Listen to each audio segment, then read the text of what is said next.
Thank you, Michael.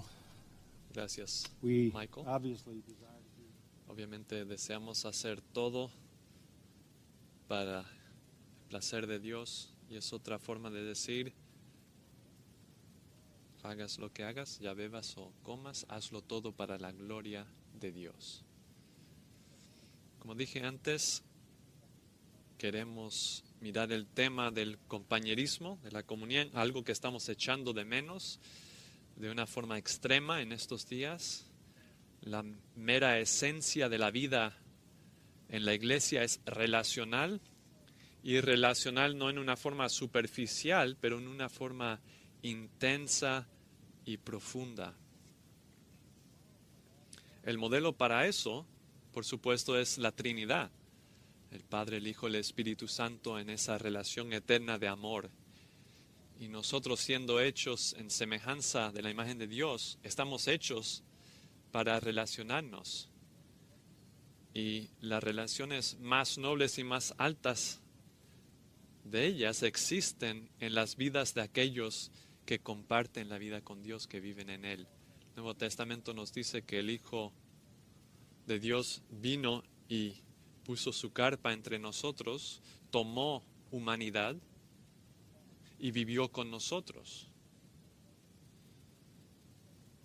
Y después mandó su Espíritu Santo para vivir no con nosotros, sino en nosotros. Todos somos uno en Jesucristo. En Efesios 4, el apóstol Pablo expresa la misma realidad que leí antes de Primera de Corintios 12. Dice en versículo 15, para que ya no seamos niños sacudidos por olas, sino que crezcamos en todos los aspectos en aquel que es la cabeza, es decir, Cristo, de quien todo el cuerpo, estando bien ajustado y unido por la cohesión de las coyunturas proveen, conforme al funcionamiento adecuado de cada miembro, produce el crecimiento del cuerpo para su propia edificación en amor. Somos el cuerpo de Cristo, Él es la cabeza, es su vida que está en nosotros y nos une en vida espiritual y amor. Eso es un tema que vemos mucho en el Nuevo Testamento. Gálatas 3, otra vez somos uno en Cristo.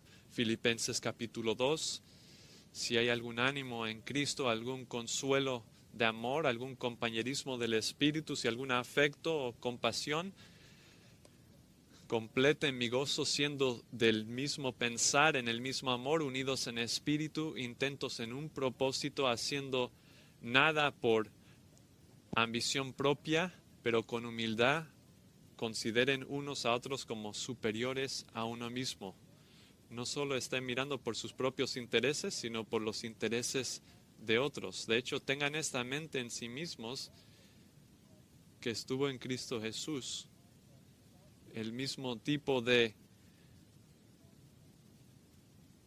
vaciarse de él mismo en su condescendencia e ir a la cruz por nosotros.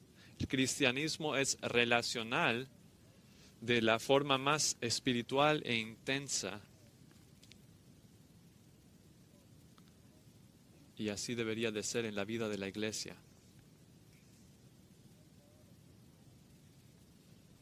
En abril de 1945, en un campamento nazi en Flossenbürg, había un pastor que se llamaba Dietrich Bonhoeffer, que fue ejecutado por orden especial del verdugo de Hitler.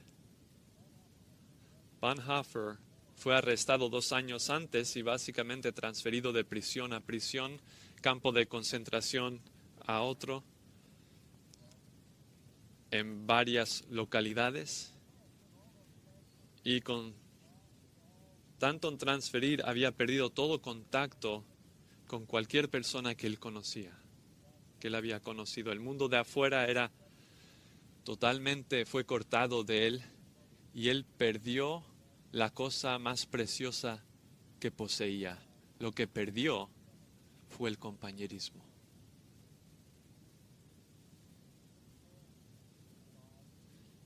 Y él pensó,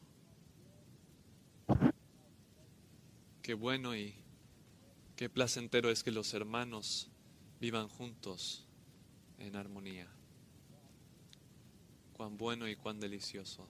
Y eso de su lectura de Salmo 133. Ese era un tema muy precioso para él, el tema de hermanos conviviendo en armonía, y había perdido eso, de tal forma que nunca se le restauró en este mundo. Y era una realidad tan preciosa para él que, basándose en ese versículo en 133, escribió un libro, y el libro se titula La vida juntos. Escribió de la riqueza del compañerismo. Déjame citarte algo que escribió. La presencia física de otros creyentes es una fuente de gozo incomparable y fuerza para el creyente. Es una señal física de la presencia del Dios Trino. Cuán inexhaustibles son las riquezas para aquellos que están privilegiados de vivir en comunión con otros creyentes diariamente. Escribió: deja que aquel que tenga ese privilegio dé gracias a Dios de rodillas y declare: es gracia, nada más que gracia, que nos permite vivir en compañerismo con otros creyentes. Y él tenía razón. Aquí en Grace podemos decir amén a eso. Experimentamos eso. Y eso es exactamente como el Nuevo Testamento define la iglesia. Como la iglesia de Cristo se nos muestra como una esposa con un esposo, unas ramas conectadas a una sola viña, un rebaño con un pastor, un reino con un rey, una familia con un padre, un edificio con un fundamento. Y lo más único, un cuerpo con una cabeza. Y esa es nuestra identidad especial, única. Somos definidos en el capítulo que leí antes como un cuerpo. De una forma viva, conectados espiritualmente, mutuamente ministrándonos los unos a los otros. Y esto es ante todo algo espiritual. Es un organismo vivo, conectado por una vida eterna en común que Dios da. Es esencial a quien somos. Cuando nuestro Señor oró en Juan 17, que sean uno, no estaba hablando de nuestra habilidad de llevarnos bien, estaba orando al Padre que todos los que vinieran a Él serían uno espiritualmente. Y esa oración se contesta en la iglesia como el cuerpo de Cristo. Estamos conectados espiritualmente y diseñados para compartir la vida, compartir el amor, propósito compartido, ministerio compartido, verdad compartida, poder compartido. Esto es el compañerismo. Esta es la iglesia. El verbo koinoneo, compañerismo, se usa 8 veces en el Nuevo Testamento. 7 de esas veces se traduce compartir en la versión New American Standard. Una, participar, y describe un compañerismo. Y la forma sustantiva se traduce a veces compañerismo, unión, participación, pero es una idea de una dependencia mutua. Participar, contribuir, compartir, uniéndose como compañeros en una vida en común y una causa en común. Somos no solo un reino, no solo una familia, pero un cuerpo. La forma más intensa de describir la dependencia del compañerismo de la iglesia. Y en toda honestidad tengo que hacer la pregunta, ¿es eso verdaderamente la perspectiva contemporánea evangélica de la iglesia? En los 1980, cuando Neil Postman escribió un libro titulado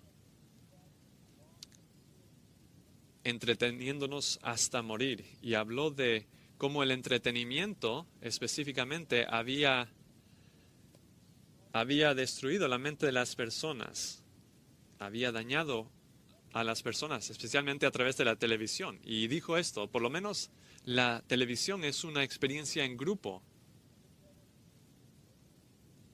Y las pantallas se habían estado haciendo más grandes para que más personas pudieran ver.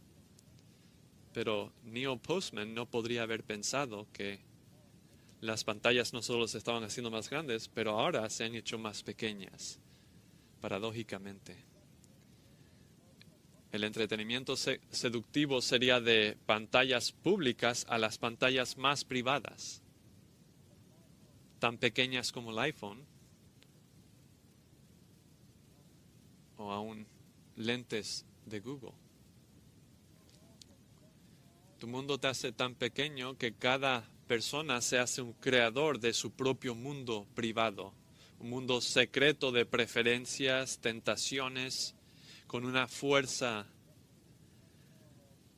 y complejidad sin paralelo en la historia humana. El iPhone es el aparato más egoísta que jamás se ha inventado. Antes se necesitaba un teléfono solo para hablar con otra persona. Ahora tu teléfono se usa raramente para hablar con otros, pero mayormente para crear tu propio mundo privado. La tecnología ha puesto en mano y muy pronto en la nariz y ante los ojos de todos nosotros el mundo más egocéntrico y tentador y poderoso que jamás se han imaginado. Escoges lo que quieres. Escoge tus relaciones. ¿Quién puede entrar a tu mundo y quién no puede entrar? Te conviertes en tu propio Dios. Eres el creador de tu propio universo privado y fuera de tu propio ciberespacio está la oscuridad de afuera de todo lo que rechazas. Carl Truman dijo: el idioma de la amistad se ha socavado y abaratado por las redes sociales del Internet. El lenguaje de Facebook refleja y anima que seamos como niños. Y esto ha sido algo que se ha infectado como una enfermedad sexualmente transmitida. Y si hay algo que define la niñez es ser egocéntrico, ser egoísta. Y al menos que pienses que eso no existe en la iglesia, pregúntate si no hemos visto la juvenización de la iglesia últimamente. La iglesia se ha convertido en lo que satisface el egoísmo de todos. Carl Truman dijo que las relaciones se despliegan en el mundo no físico de la Internet. Niños de la secundaria pasan 9 horas al día en su propio mundo. Truman dice: son como amibas que existen en un mundo que no es real. Ningún sacrificarse, ninguna vulnerabilidad, ningún valor. Compañerismo de verdad no puede existir en el mundo de avatares autocreados. Requiere personas de verdad, creadas por Dios. El cristianismo no es una experiencia privada. La iglesia no es una experiencia privada. La moda está moviéndose rápidamente hacia una norma de las personas creando su propio mundo virtual con preferencias autoescogidas, haciéndolo lo que quieran que sea y cerrando a los demás fuera. Pueden subir su nueva creación al Edén del Internet. Una persona autocreada, digitada, una proyección autoproyectada del diseño propio. La cultura como resultado se ha convertido en algo más autoaislado, autoabsorbido, individualista, moralmente corrupto y moralmente relativo, y ciertamente de más buscar los derechos. Esperas conseguir lo que quieres porque puedes crearlo. Y la iglesia, bueno, a nosotros se nos ve como no necesario. Estamos viendo ahora, descubriendo ahora que los lugares que venden marihuana son necesarios, tiendas que venden alcohol son necesarias, pero las iglesias no son necesarias. Porque todos pueden crear su propia religión. La iglesia evangélica por décadas ha tratado de darle a la cultura lo que quiere. ¿Y qué quiere la cultura? Quiere privacidad, quiere comodidad, compromiso bajo, anonimidad, no tener que rendir cuentas y autorrealización. Así que la vida de la iglesia está cayendo víctima del diseño autoseductivo. Y la gente, escucha a la gente decir, es difícil encontrar una iglesia que me gusta. Ah, de verdad. Porque no podemos todos ser la primera iglesia de tus iTunes, donde tienes toda tu música, todos tus sermones y todos tus amigos. En una iglesia de verdad, a lo mejor tienes que verte con un enemigo. O alguien que está fuera de tu mundo preferido. A lo mejor vas a escuchar un mensaje de un predicador que no dice lo que tú crees. Y no le parece importar. Y lo peor de todo, a lo mejor tienes que escuchar un antiguo himno de tiempo 4/4, dirigido por un anciano. Y a lo mejor eso es demasiado para tu mundo autocreado. Si quieres eso, bueno, esta era en particular de nuestra historia, este distanciamiento, a lo mejor es ideal para ti. Porque no necesitas a nadie más de todas formas. ¿Esto no te parece a ti algo extremo o difícil? Puedes todavía hacer el puzzle de tu vida como a ti te gusta. Puedes tener tu propia información, experiencia, relaciones diseñadas a tu manera. Pero ¿qué has perdido? Has perdido el poder dominante de la palabra de Dios. Creas tu propio mundo y sin duda vas a sacar la verdad, vas a sacar que sea preciso, la realidad, credibilidad, racionalidad, y hasta dejas fuera las relaciones al nivel más importante y dinámico que tienen. Iglesia en línea es popular para algunos. Esto no es ningún cambio. Y entrar a un edificio oscuro y ver una pantalla plana, un predicador de pantalla plana, no es distinto a quedarte en tu casa y ver un predicador de pantalla ahí. Leí donde un líder dijo, los mileniales jóvenes están dejando la iglesia y acercándose a Jesús. Ah, de verdad. Dejando la iglesia y yendo hacia Jesús. Eso es temeroso, porque están yendo hacia el Jesús que ellos han creado. Están dejando a la iglesia porque no quieren venir bajo la autoridad de la palabra de Dios. La iglesia no es necesaria. Puedes unirte a un grupo electrónico, un grupo de Facebook. Puedes escuchar lo que quieras y no escuchar a lo que no te gusta. Plantar tu propia iglesia con un miembro, exclusivo y aislado.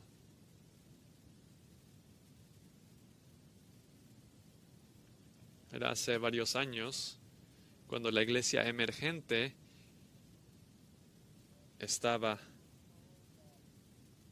en vigor y se nos dijo que la iglesia se tiene que conformar a este mismo acercamiento personalizado de la vida. Y los líderes de la iglesia estaban de acuerdo con eso y dijeron, todos deben de poder probar su propia religión juntos. Un líder dijo, yo no adoro a Dios a través del canto.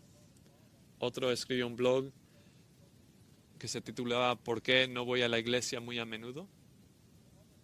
Y otro sugirió que puedes tener tu propia comunión personal, Santa Cena, con chocolate y galletas. Y dijo, es un unirse fantástico. Crea tus propios sacramentos, dijo.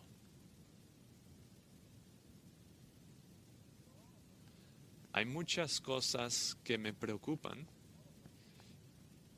y una de ellas que está hacia arriba en la lista es que la iglesia ha caído víctima de una eclesiología débil, una definición de ella misma, y eso va a hacer más rápido el decline, aún en la era de el impacto rápido de la doctrina sana. Las iglesias están más preocupadas con cuál es el plan de medios de comunicación, que es el plan de la tecnología, que estar preocupados por cuál es el plan de proclamar la verdad. Y estar separados así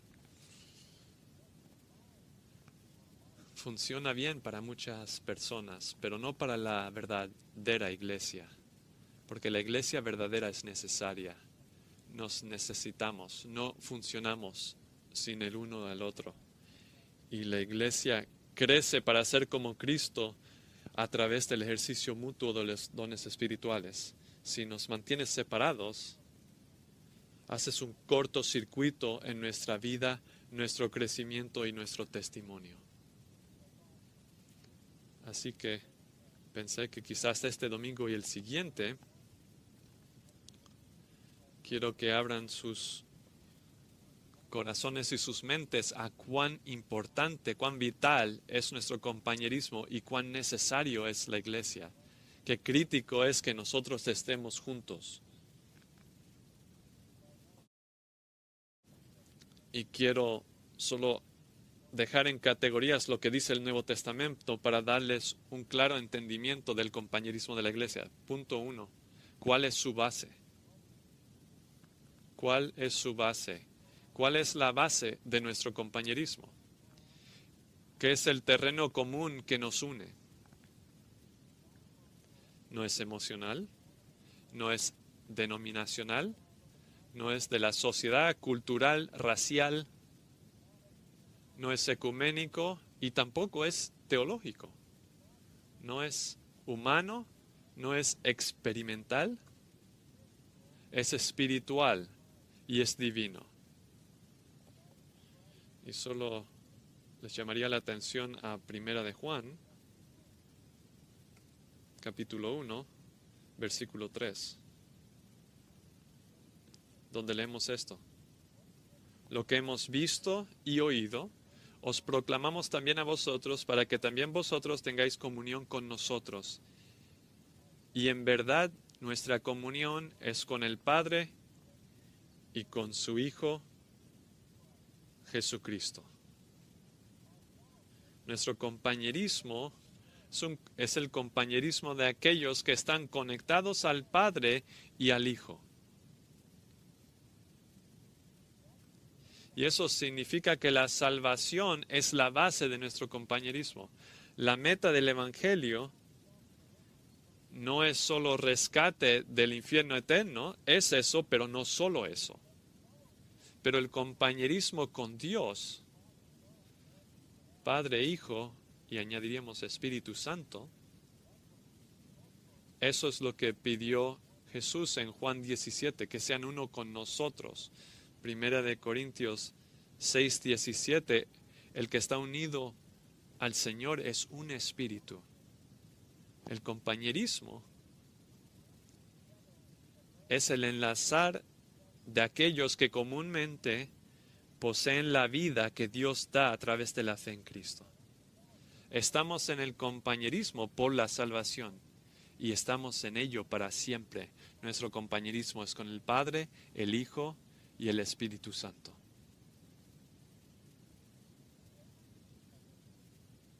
y con cada otro creyente.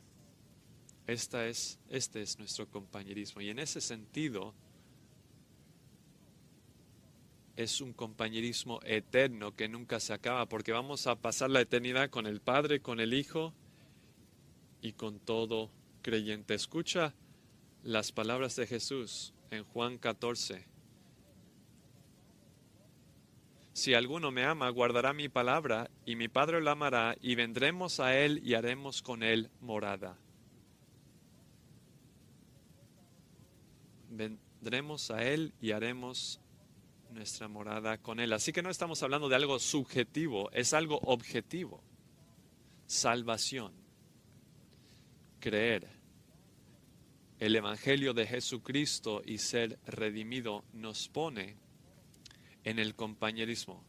Escucha las palabras de Pablo en Primera de Tesalonicenses 4:9.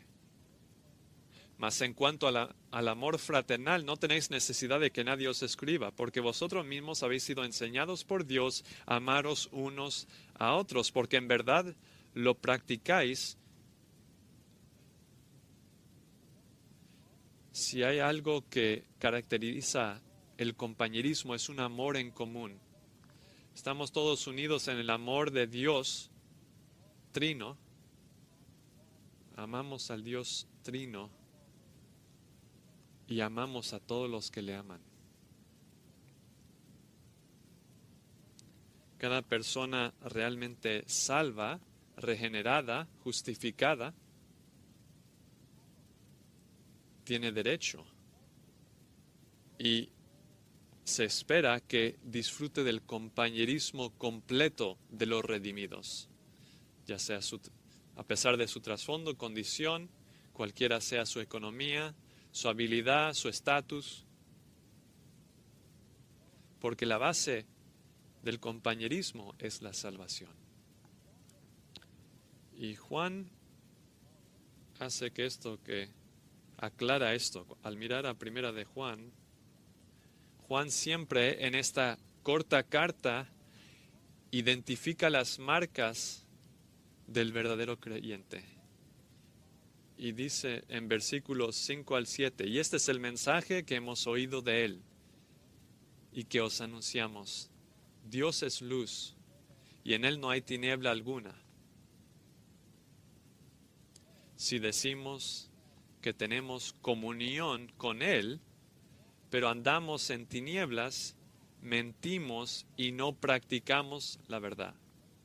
Mas si andamos en la luz, como él está en la luz, tenemos comunión los unos con los otros, y la sangre de Jesús, su Hijo, nos limpia de todo pecado.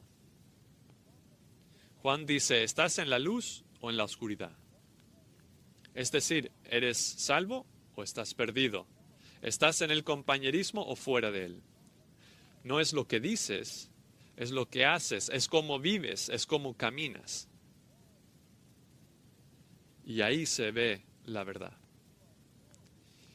Y si verdaderamente estás en el compañerismo, entonces caminarás, como dice el versículo 7, en la luz de la verdad, de la virtud. Y disfrutarás la comunión con otros, que también están en la luz. Estarás continuamente siendo limpiado de tus pecados. Versículo 9 añade, si confesamos nuestros pecados, Él es fiel y justo para perdonarnos los pecados y para limpiarnos de toda maldad. Otra característica de los que están en la luz es que son confesores.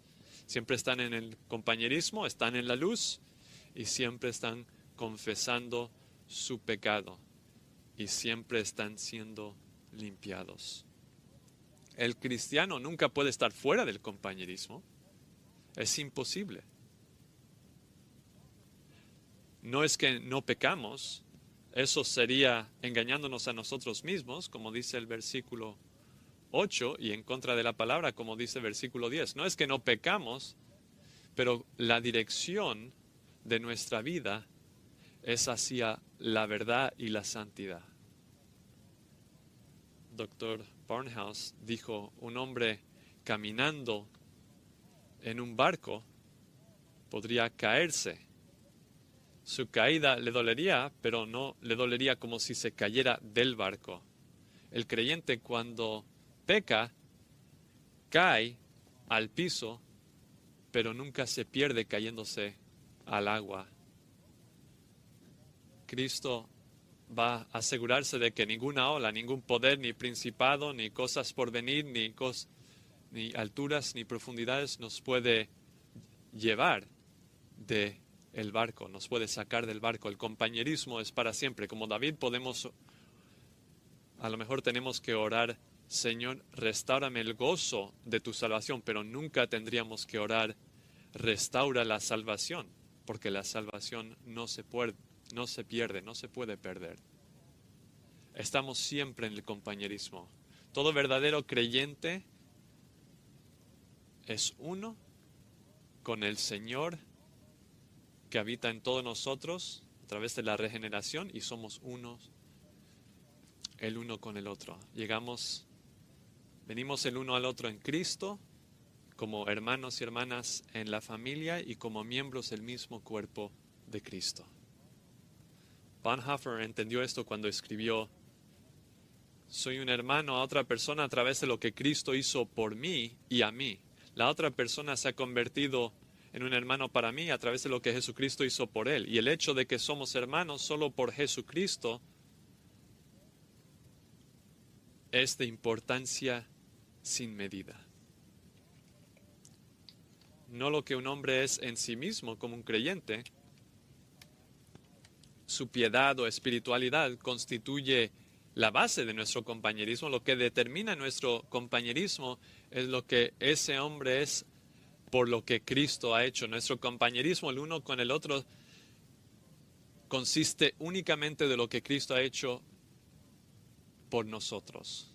Y cierra diciendo, por todo el futuro y por toda eternidad. Es así. El compañerismo cristiano no es un ideal que esperamos realizar, que debemos de realizar. Más bien es una realidad creada por Dios en la cual participamos. Queremos hacer todo lo que podamos para mostrar esa realidad espiritual en la forma en que vivimos nuestras vidas. Pero la base de nuestro compañerismo es que estamos en Cristo. Eso es muy fundamental. Y muy claramente dice esto, que la iglesia consiste de aquellos que están en Cristo. Esa es la iglesia. Eso es una iglesia. Cuando se reúnen como iglesia, se asume que están en Cristo. Eso es lo que es una iglesia. La iglesia nunca se ha diseñado para no creyentes. Qué bueno cuando vienen, ven el testimonio, escuchan el mensaje. Pero la iglesia es un compañerismo que es el cuerpo de Cristo de aquellos que comparten su vida. Esa es la base de la iglesia. Pero ¿cuál es la naturaleza de la iglesia? Y en eso estoy diciendo cómo funciona, cómo debemos vivir esta vida espiritual en común. Y creo que un buen texto para eso es en Hechos, donde vemos la primera mirada de la iglesia y cómo funciona. Hechos capítulo 2 lleva al día de Pentecostés, donde nació la iglesia. Y eso es lo que leemos de la iglesia. Esa primera iglesia, ese primer día, mismo día que el Espíritu Santo vino y creó la iglesia, el cuerpo de Cristo. Versículo 42 dice, y se dedicaban continuamente a las enseñanzas de los apóstoles, a la comunión, al partimiento del pan y a la oración. Ahora, ¿quiénes eran estas personas ese primer día? Bueno, sabemos quién eran. Pedro dice en versículo 38, arrepentíos y sed bautizados cada uno de vosotros en el nombre de Jesucristo para perdón de vuestros pecados y recibiréis el don del Espíritu Santo. Así que eran aquellos que se arrepintieron, creyeron en el Señor Jesucristo que se había levantado de los muertos, recibieron perdón y se les dio el Espíritu Santo. Esos eran los que estaban ahí. Versículo 41 les describe un poco más como los que habían recibido su palabra fueron bautizados confesando públicamente su fe en Cristo y se añadieron aquel día como 3,000 almas. Así que hay 3,000 personas que se arrepintieron, creyeron en el nombre de Jesucristo, fueron bautizados en ese nombre, recibieron el perdón de pecados y se les concedió el Espíritu Santo. Versículo 42 entonces dice que estaban continuamente dedicándose a las enseñanzas de los apóstoles, la comunión, el partimiento del pan y la oración. Este era un momento singular en la vida de la iglesia porque todos los que profesaron fueron los que poseían. No había cizaña, no había creyentes falsos en el día de Pentecostés. No hubieron cristianos falsos ahí. Era la expresión más pura de la iglesia que jamás ha habido. Versículo 44 dice que lo que les definía, todos los que habían creído estaban juntos y tenían todas las cosas en común. No solo estaban compartiendo vida espiritual en Cristo, no solo poder espiritual, pero expresaron su compañerismo al estar en comunión. Y llegó al hecho de que había una falta de egoísmo sobreabrumadora. Cualquier cosa que tenían, lo tenían con mano ligera. Si veían a alguien con una necesidad, ellos vendían sus propiedades y compartían según la necesidad de cada uno. Es la expresión temprana del compañerismo espiritual en una forma tangible, una muestra de amor. Y lo increíble es que estas 3,000 personas hasta este mismo día eran judíos que estaban esparcidos por el mundo y habían venido a Jerusalén a celebrar la Pascua. Eran de toda el área del Mediterráneo, no se conocían unos a otros. La mayoría de ellos nunca se habían conocido, excepto los grupos que venían de un lugar, y en un día se arrepintieron, creyeron en el Evangelio, fueron justificados y transformados, y se les dio el Espíritu Santo tomando residencia en sus corazones. Inmediatamente había una unión de amor que les causó que vendieran sus propiedades para que hubiera recursos para darle a aquellos que nunca habían conocido antes, que se habían convertido en ese mismo día. Literalmente se estarían dispuestos a hacerse pobre para hacer a otro rico. Este es el compañerismo. Y no hay nada en el mundo como esto. Pablo lo describe en Gálatas 6:2 como llevar las cargas los unos de los otros y así cumplir la ley de Cristo. Asombroso, en un día, un par de días después, unas semanas, estás liquidando tus propiedades, tus riquezas para proveer para las necesidades de extraños. Versículo 46 dice que había otra cosa. Día tras día continuaban unánimes en el templo. Había iglesia, pero no había edificio de iglesia. Así que se reunían en el templo. Y partiendo el pan en los hogares comían juntos con alegría y sencillez de corazón, alabando a Dios. Inmediatamente hubo esta adoración espontánea, sin fin, compañerismo, sacrificio y adoración.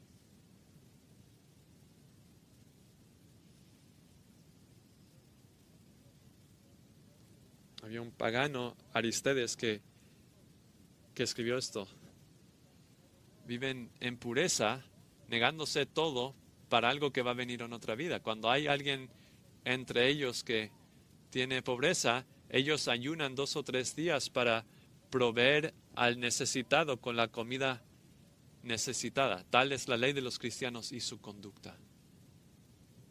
Esta fue la iglesia temprana, como vimos en Filipenses 2. Miraban no a los suyos, sino a los de otros. Consideraban a otros superiores a sí mismos. Apóstol Pablo en Romanos 1:11 dice: deseo verles que les imparta algún don espiritual, que sean establecidos, para que yo sea animado juntamente con ustedes mientras esté ahí y edificándonos mutuamente. Dice: quiero estar con ustedes por el ánimo que recibo en el compañerismo. Compartir amor, compartir recursos, compartir la vida. Sin egoísmo es la naturaleza del compañerismo cristiano. La iglesia contemporánea evangélica está llena del evangelio de prosperidad, en el cual todos quieren conseguir lo que ellos quieren. Nada podría ser más demoníaco que eso, nada se podría introducir a la iglesia que es más en contra de todo lo que es la iglesia. Si estás mirando a la iglesia para ver qué puedes conseguir tú no entiendes la iglesia.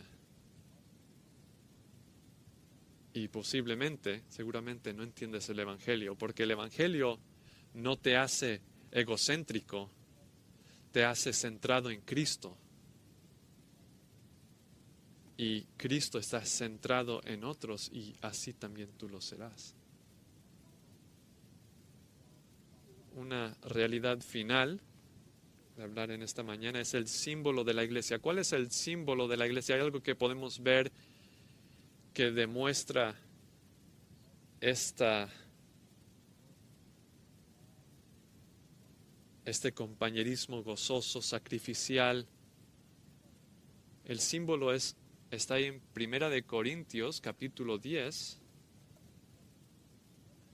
versículos 16 y 17.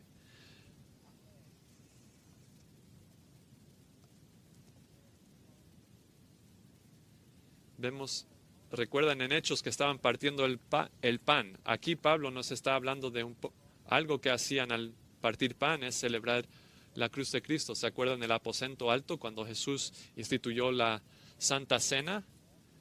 El pan y la copa recordándoles de la muerte. El pan que simbolizaba su cuerpo que dio por ellos. Y la iglesia en Hechos, cuando se juntaban en la mesa del Señor, en la comunión, Pablo habla de esa comunión en 1 Corintios 10, 16. ¿No es la participación en la sangre de Cristo? ¿El pan que partimos no es la participación en el cuerpo de Cristo? Eso es de tanta ayuda. Pablo está diciendo, este es el punto de enfoque cuando el cuerpo se une para compartir la copa y el pan. Porque compartimos el cuerpo y la sangre. Versículo 17, puesto que el pan es uno, nosotros que somos muchos somos un cuerpo, pues todos participamos de aquel mismo pan. Nunca es la iglesia más visiblemente expresando su unión orgánica espiritual que cuando se junta para la Santa Cena. Es la ordenanza hermosa de la comunión. Ha sido pervertida, tergiversada a formas raras en la misa católica. Se ha tratado con indiferencia y la necedad de tener un chocolate caliente y galletas. Pero nada expresa la vida de la iglesia como la mesa. Todos venimos al pie de la cruz como pecadores perdonados. Llegamos siendo uno con el Señor y el uno con el otro. La comunión visualiza nuestro compañerismo. Cristo es la cabeza, todos somos miembros de su cuerpo, igualmente redimidos, compartiendo su vida, sustentados por esa vida. Y la mesa del Señor nos humilla, la mesa del Señor nos nivela, la mesa del Señor nos llama a autoexaminación. Pablo dice, no vengas al menos que te has examinado. La mesa del Señor vívidamente muestra nuestra reconciliación con Dios por Cristo y su cruz. Estamos unidos por el cuerpo y la sangre de Cristo visiblemente en esa mesa. Recuerdo estando en una gran iglesia, una mega iglesia, no me gusta el término, pero al final del servicio el pastor dijo, bueno, este es domingo de comunión, así que hemos dejado algunas galletitas y jugo al lado de la puerta, así que tomen eso al salir. Y despidió el servicio. Eso es impensable. Eso era casi blasfemia. Venimos seriamente a la mesa del Señor. Llegamos confesando nuestros pecados. Llegamos como su cuerpo, arrodillándonos una vez más ante su cruz. Y nos enfrentamos con nuestra pecaminosidad. Es tan importante. Un autor dijo, se ausentó de la adoración y de la mesa del Señor, y el pastor fue a verle, y después de hablar de los temas involucrados, al estar ahí al lado de la chimenea, el pastor tomó las pinzas y separó algunas de las ascuas, esparciéndolas alrededor, y en un momento se murieron las llamas, y en otros momentos las ascuas perdieron su color y se hicieron negras. Y el pastor miró al miembro y dijo, ¿entiendes? Y el hombre tuvo gracia y sabiduría bastante para decir, sí, entiendo. Y el pastor tomó las pinzas otra vez y tomando las ascuas las reunió de nuevo, y tú sabes qué pasó. No pasaron muchos momentos después de que agarraron su color y subió otra vez el fuego. Y el pastor otra vez miró al congregante errante y le dijo, ¿entiendes esto? Dijo esto, no dejes que nada te divida en tu compañerismo con tu familia de creyentes, porque los dos perderán, y también la integridad de la iglesia. La llama bajará y los fuegos de vida espiritual se perderán. Recuerda, reunirse en la mesa del Señor, porque ahí es donde nos unimos, y lo más cerca que estamos al Señor en su mesa, más cerca estamos en uno del otro. Y eso prende el compañerismo. Es una mesa santa. Algunos han preguntado por qué no estamos haciendo comunión virtual, porque no existe tal cosa. No hay tal cosa como compañerismo virtual o comunión virtual. La misma palabra niega eso. Comunión, compañerismo virtual, compañerismo virtual. La iglesia no conoce nada de comunión virtual. Podemos comunicar la palabra de Dios, podemos dirigirles en adoración, pero no podemos expresar compañerismo. Y eso es uno de los dolores en mi propio corazón, ver muchas personas que no han experimentado, cuando hay una cuarentena, como se está viendo ahora, una experiencia de pantalla plana, que no sabe nada de compañerismo real.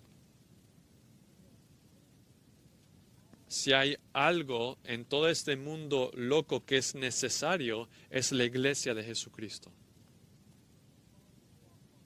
Si te encuentras por un momento sintiéndote cómodo en tus pijamas, un domingo por la mañana, que esto sea una advertencia para ti, que estás saliendo del camino. tu corazón debe estar doliendo y añorando el compañerismo, orando que llegue pronto. Esa es la cosa más necesaria en todo el mundo. Es necesario para Grace estar juntos. Es necesario para nosotros salir de nuestras casas y volver a este lugar vacío y llenarlo otra vez. Y reavivar, prender de nuevo esos fuegos. Hemos sido separados como las ascuas y eso te hace enfriar porque te falta el poder del ministerio mutuo de los dones espirituales y rendir cuentas y expectaciones mutuas y ministerio mutuo. Si te encuentras encontrando cierta medida de comodidad, pídele al Señor que te perdone y que prenda tu corazón, aviva tu corazón para el día cuando nos vamos a reunir todos otra vez. La iglesia es un compañerismo y se expresa a sí mismo de ninguna forma virtual, pero en la verdadera vida. Compañerismo gozoso de los santos. Así que la base de nuestro compañerismo es nuestra salvación. La naturaleza es una vida compartida y el símbolo es la Santa Cena. Y el primer domingo que volvamos, estaremos en esa mesa. Pueden asegurar eso. Hay mucho más que podríamos decir del compañerismo, pero tendrán que esperar hasta la próxima semana. Padre, gracias por darnos esta revelación preciosa de nuestra identidad en Cristo. No solo nuestra relación a ti y tú a nosotros, pero nuestra relación también a cada otro creyente. Gracias por Grace, gracias por el amor que existe en este lugar, por la vida compartida, por el sacrificio y servicio, por el ministerio de dones espirituales, por la expresión de los unos a otros. Gracias que este es un lugar de descanso y un oasis para personas de toda tribu y nación, que se ve aquí como el mundo porque hay gente de todo el mundo que están en este compañerismo. No hay barreras de raza, no hay barreras de nacionalidad, no hay barreras de etnia, porque somos unos en ti. Y Señor, deseamos reunirnos otra vez y confiamos que tú nos vas a dirigir en esa expresión. El mundo no nos aprecia, es hostil contra nosotros, nos odia porque están en los regazos del maligno. Y hacer daño a la iglesia no tiene consecuencia para ellos, no les importa. A muchos que están en poder, ellos estarían contentos si la iglesia nunca se reuniera.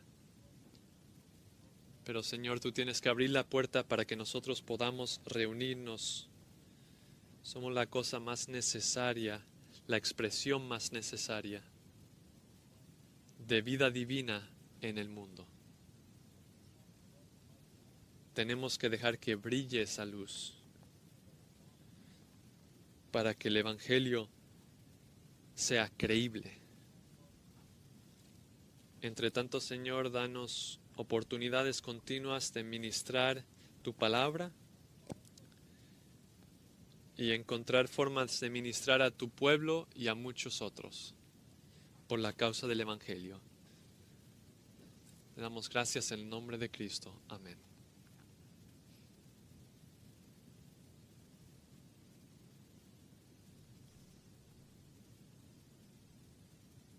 Well, thank you, Phil.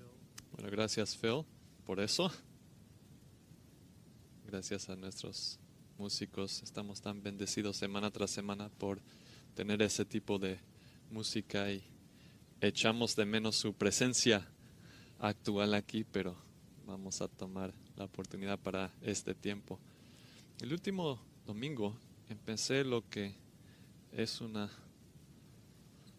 pensé era un sermón de 2 partes, pero puede extenderse dependiendo de cuánto abarquemos hoy. Hablamos del hecho que la verdadera iglesia del Señor Jesucristo es un compañerismo vivo.